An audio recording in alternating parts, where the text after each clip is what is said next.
Hello साथीहरू, म फोटोमा देख्ने दाजु चाहिँ ले सिक्किमको बारेमा अनि एमजिमाको बारेमा चाहिँ के भन्नुभएको रहेछ। तपाईँहरू सबैजनाले भिडियो पुरासम्म हेरेर लाइक कमेन्ट सेयर गरिदिनु होला।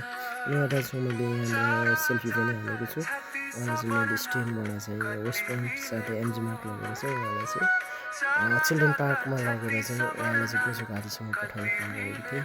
उहाँ चाहिँ नेपालको प्युठान डिस्ट्रिक्टबाट बिलङ गर्नुहुँदो रहेछ अनि उहाँ चाहिँ आफन्तकोमा आउनुभएको थियो अनि उहाँलाई चाहिँ लगेर चाहिँ त्यहाँ घुमाउने एमजिमार्कहरू घुमाउँदै गर्दा उहाँले सिक्किमको बारेमा के भन्नुभएको छ थोरै साथीहरूले आएर चाहिँ एमजिमार्कको नजारा पनि यस्तै रहेछ भन्ने त थाहा हुन्छ। म पनि एकछिन गाडी राखेर चाहिँ यता आएको छु टाइम पास यस्तो छ एमजिमार्कको नजारा साथीभाइहरू।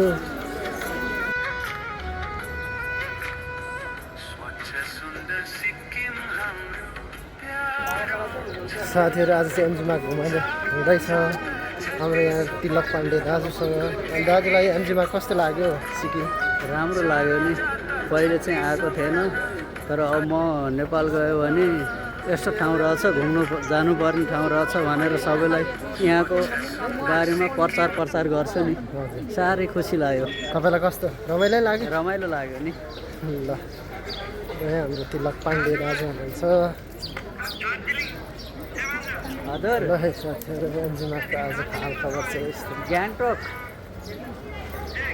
उहाँको कल आउँदैछ होइन, बोलिराख्नु भएको थियो।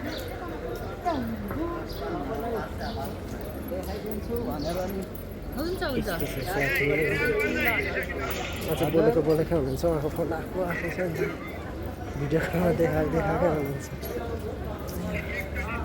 ल आएको भयो ल राखेँ।